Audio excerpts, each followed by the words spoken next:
Hey everybody, welcome back to the channel. We got Dan Golden with Cross Country Mortgage here. Dan, welcome again. Nice to see you. All right, so here we go. Another question that we get a lot, and really the best thing to do is to do a video to answer this for you guys, and you get it from the horse's mouth. Not saying that you're a horse, of course. Anyway, let's have a little bit of fun. So gifts. Yeah. There's a lot of questions that come up. Yep. And, you know, the scary thing, you know, the letter and everything else. Yep. So let's take these down. So you have here, you've got that 100% of the closing costs and the down payment can be gifted. Most of the time. Most of the time. Most loans allow it.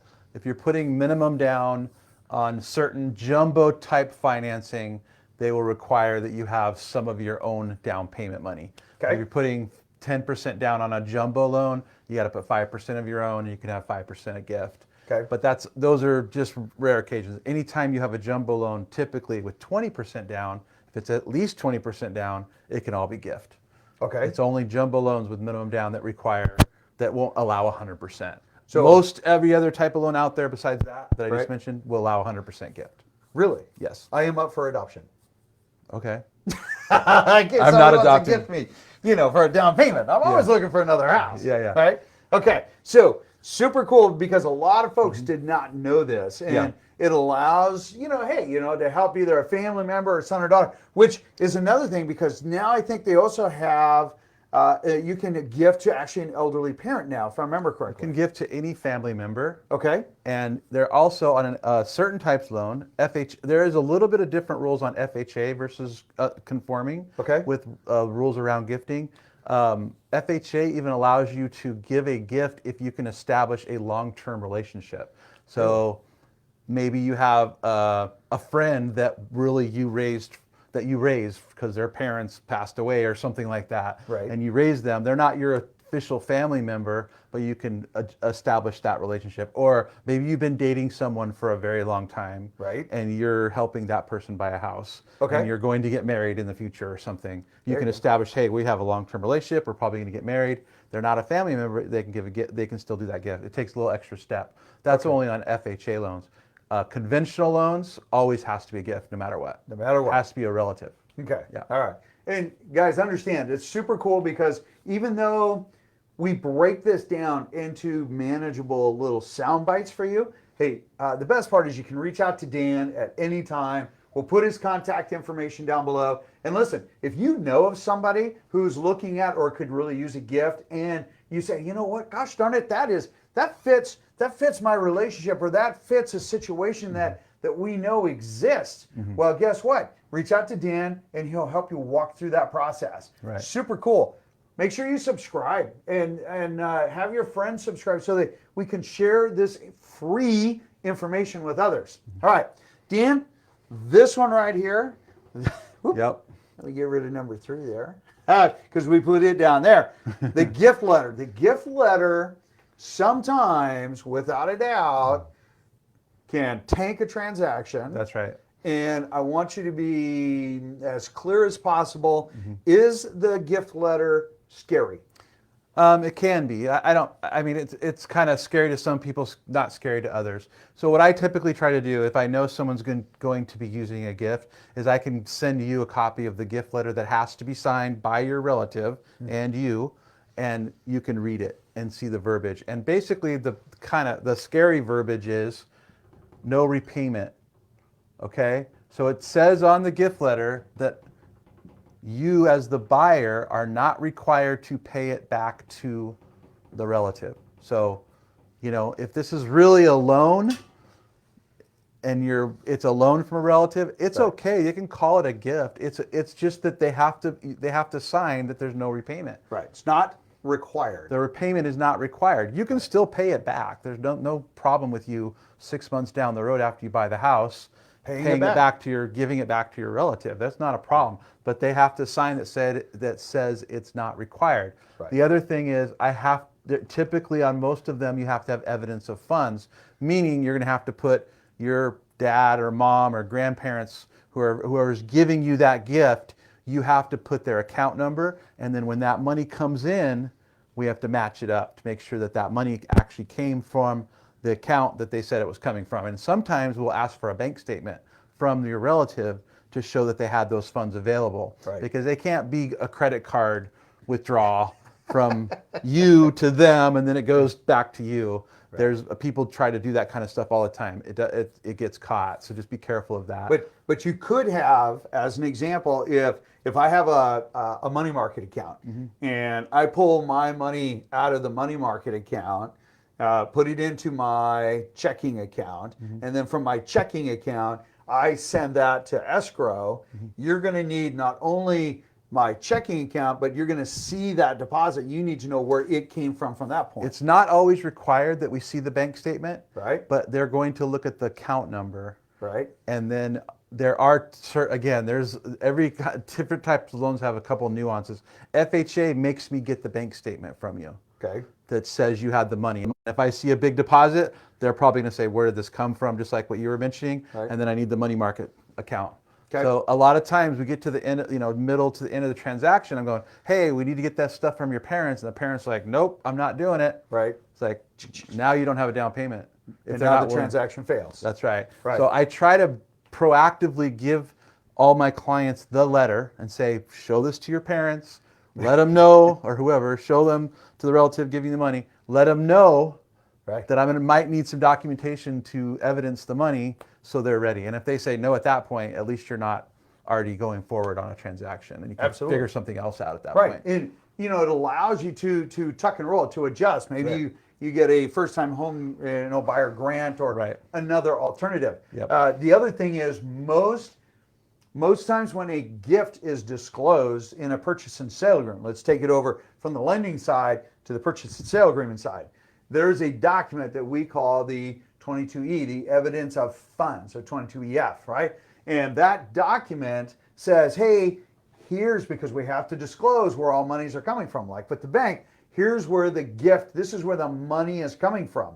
But what's really interesting is at the very bottom of that page, it also says that the contingent, this is non-contingent, meaning that if your gift goes away, your earnest money is in jeopardy because it's like, oh, I didn't get my gift, so I can't get this, so I have to cancel the sale, I'll get my earnest money back.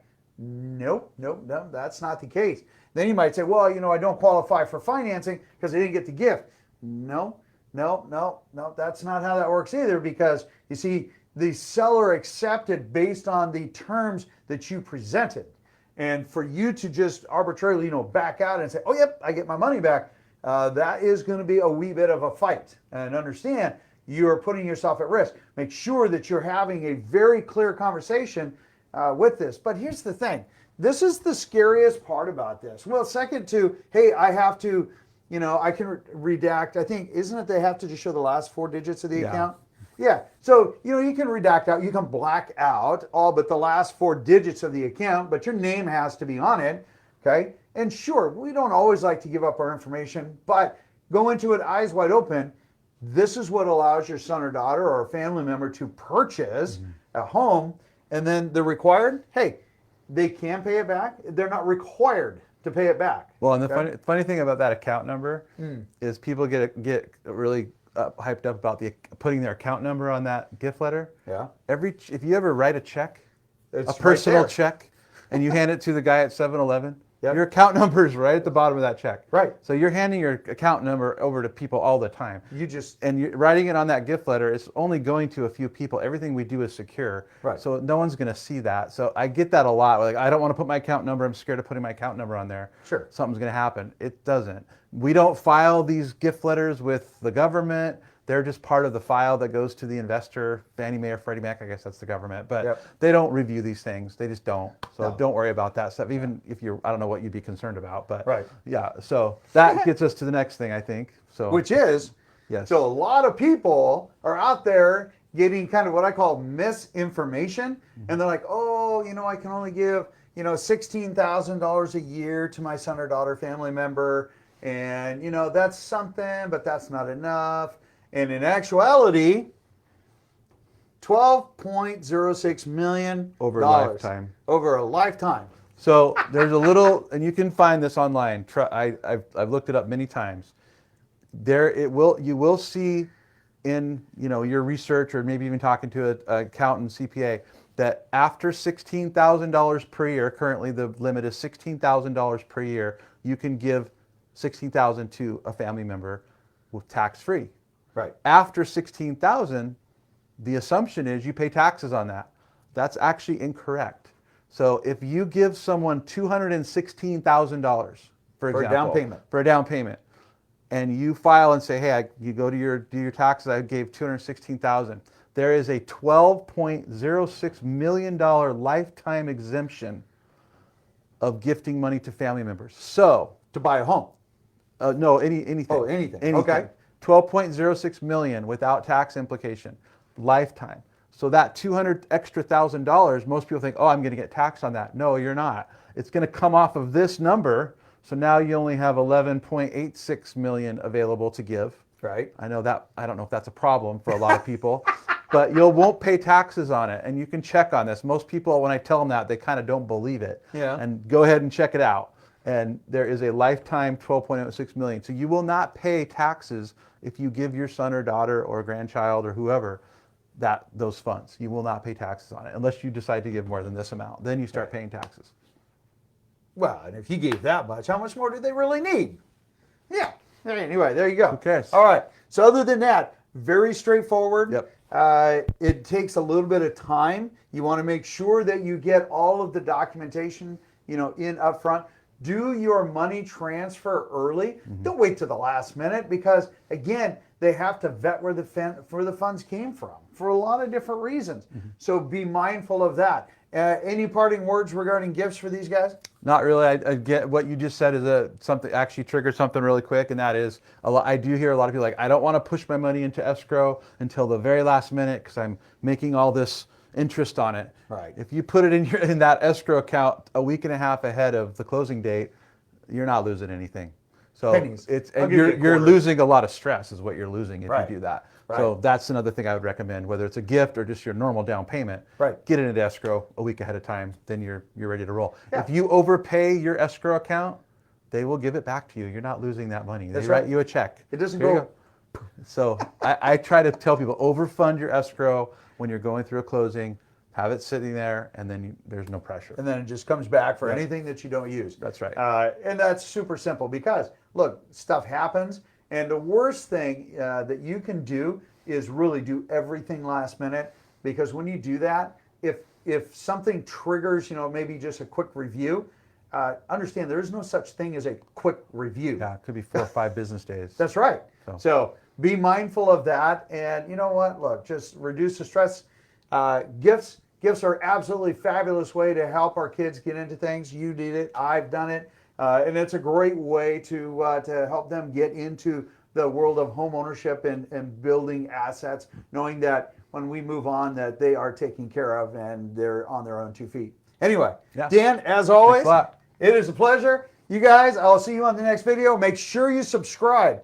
Share this video, okay? It helps others who can benefit from this. And, look, if you know of somebody who can benefit, share the video with them so that they can gift funds and help their son or daughter or family member. Or maybe even it's you. If you're saying, hey, my parents can do this, share the video with them and share Dan's contact at Cross Country Mortgage, and he'll help you guys get this taken care of. In the meantime, we'll see you on the next video. Take care. Thanks.